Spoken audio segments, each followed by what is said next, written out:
Hi you guys, welcome back to my channel. So I have done this bracelet tutorial before, but I've been getting complaints about the camera angle and my hands being in the way, which of course I understand.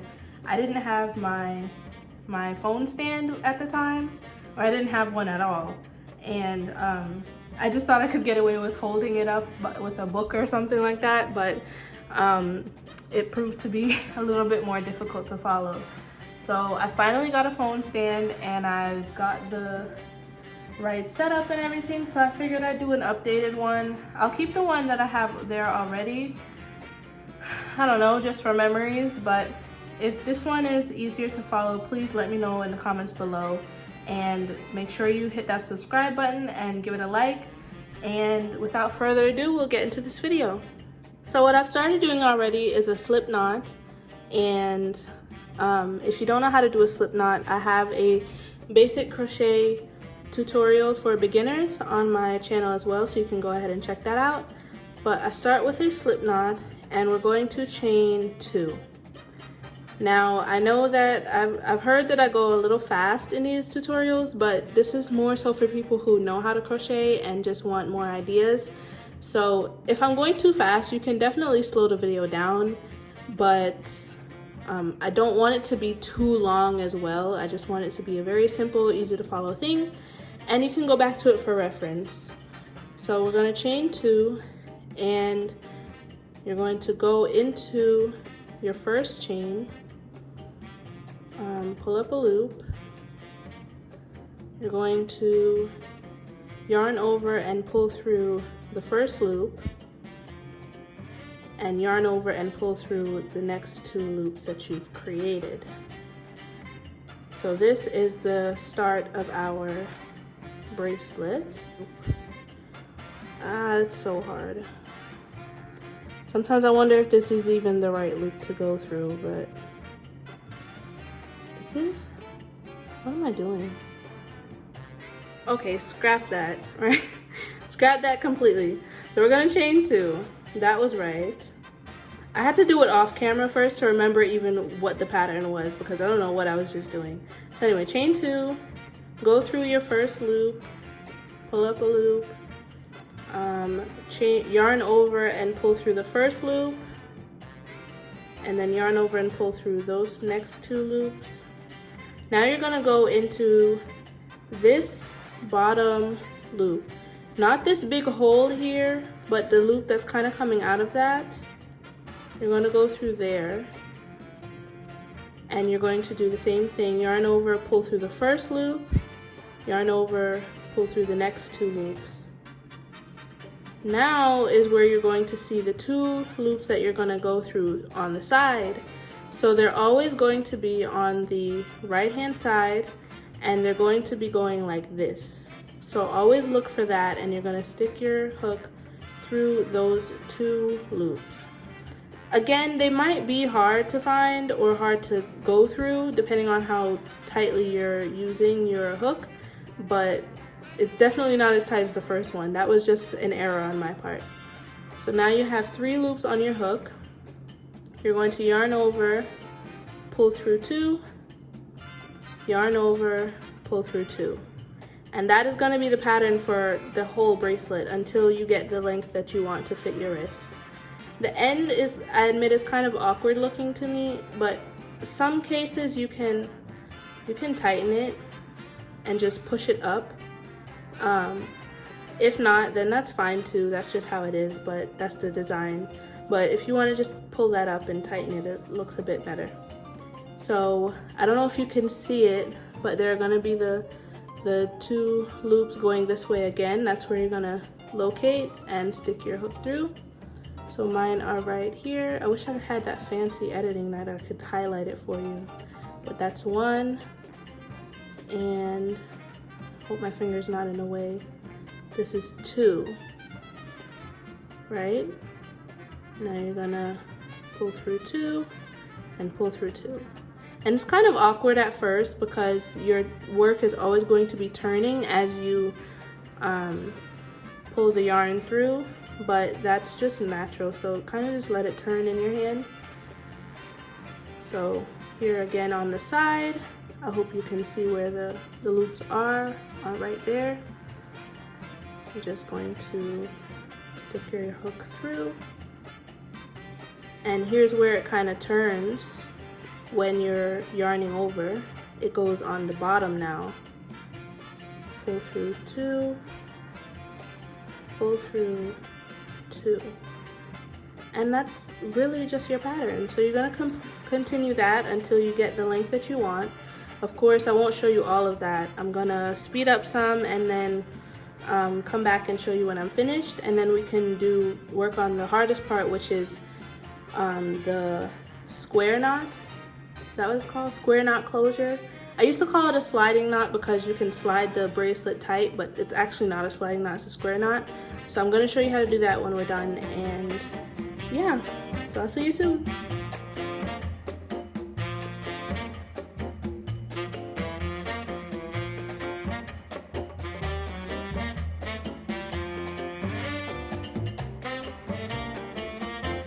Okay, so I finished about this much, and I made the same mistake that I made in the first video, and usually anytime I make these bracelets is forgetting to leave a long enough end to actually tie it off. Please, please, before you even try out this video, please don't make the same mistake that I made. Leave a long enough tail so that you can, you know, tie off your ends and everything and do the bracelet how it needs to be done. So you have enough room for like a bead at the end, and your closure is gonna make it so much easier. I just keep forgetting. But I'm not gonna make the full bracelet right now just because I don't really feel like making the whole thing. But this is how it looks. It's really cute, dainty. I think it's so elegant and just cute. And it's pretty strong too, sturdy. So I just cut off the end, and I still have my hook on. So we're gonna pull through and just tighten that. And you could pull it down like the first end too. Just tighten them and push them together, and then it works. So it's gonna be harder because this end is so much shorter than the other one, but not impossible. So I'm gonna try and make the camera a bit closer to the table so that you can see how we do that, because it needs to be on a flat surface and you need some room and some extra yarn or thread. So get that handy, and I'm gonna see if I can move the camera closer. Alright, so of course these are linked in the description box below, but I didn't even mention, I'm just rushing through this today. I didn't even mention the hook that I'm using. It's a 2.7 millimeter. Pretty much it's the smallest hook that I have. I think you can use I guess like 2 millimeters or 3. No, 3 is too big, but 2 millimeters, just the smallest one that I know I could find. And then I'm using Aunt Lydia's crochet thread.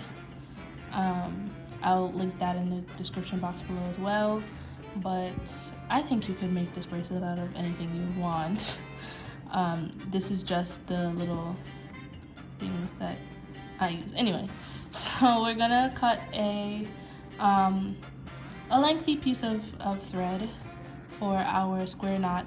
The longer it is, the easier it is to work with, so just cut whatever you're comfortable with, and whatever you're comfortable losing at the end, because once you do it, you're gonna have like long tails and you're not gonna need it. So you might see it as a waste, but I mean, it's up to you.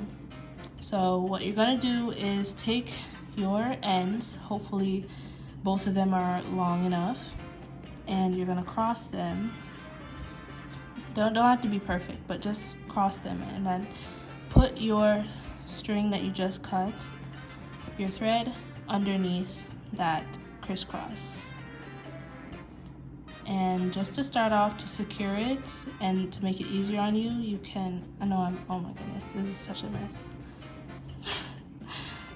To make it easier on you, you can just tie a knot on it, and surprisingly, it makes it still able to slide through with the knot on. So the knot is just making it easier on you to secure it while you're doing all the other knots and things for the sliding closure.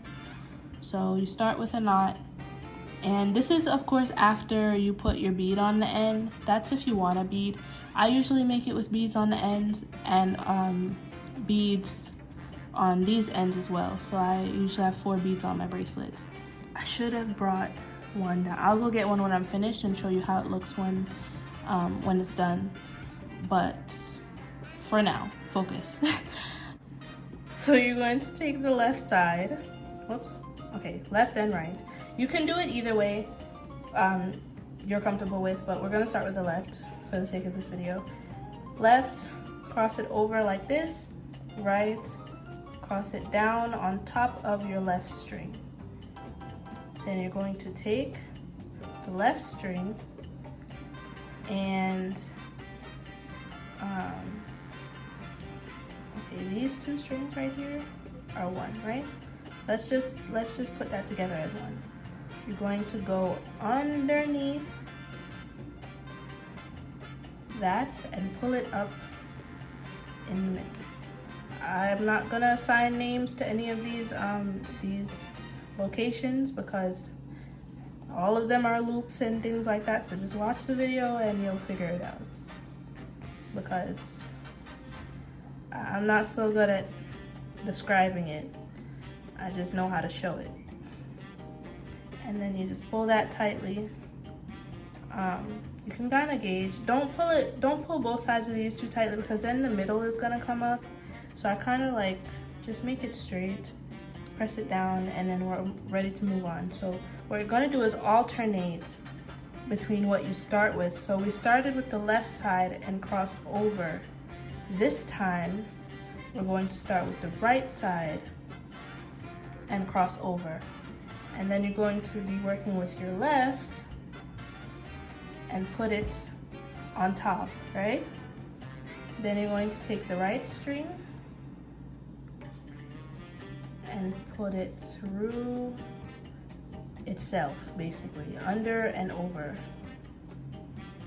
Oops. Under, and then pull it through and over.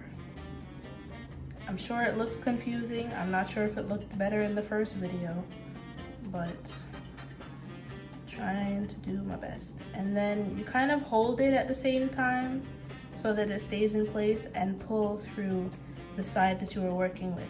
So we worked on the right side, so we're gonna pull that and then kind of straighten it out by pulling both sides and just flattening it out. You could kind of see the closure forming, the little pattern that it makes. And depending on what you want the style to be, you can do 2, 3, 4. I usually do 3. So we're gonna do 1 more. So we're gonna cross over the left, put down the right, pick up the left again, and go under and over, or under and pull through. I really hope that that you could see that and follow along. Yeah. And then just kind of fix it up, pull it tightly. And for me, I think the 3 of them are long enough. I guess you could have like a really long one and it'd be like 8 of them, but 3 is enough for me. So now you're kind of trying to remember which ones came out of here. Since there's so many strings, there's gonna be a longer string going this way and this string going this way, but just remain calm and focus. So you're gonna take these 2 strings, tie a knot to kind of secure that closure. And what I do is I get fabric glue and I just dab it on there and then let it dry, and I cut these 2 sides, these 2 ends, and that's pretty secure for me. I don't know how you guys want to do it. I guess you could like do a burning thing too when they singe the ends. I haven't tried it, but I guess that could work. Don't try it and then burn down the house. Don't tell anyone I told you that, but it might work. And then so I'm just gonna cut this. And these 2 ends now you can pull. I almost got scared like it wasn't gonna work, but please try not to pull off the ends completely before you have your bead on, because it will come completely out and then you'll be out of a bracelet. You would have just wasted all that time doing the closure. So by this time I would kind of just leave it there and put on my beads. I could show you how I put on beads on another video. Of course, that's on the first bracelet video if you want to go check that out, but I could make the bead putting on be another video tutorial because that's kind of long too, and this is just about the closure and the bracelet. So I hope that was some help to you. I hope you learned how to do that, and if you like this video, give it a thumbs up. Please subscribe, please. We're almost at they're about 350, 400, then we're gonna get to 500, hopefully 1,000. So yeah, that'll be exciting. But thanks for tuning in, and see you next time.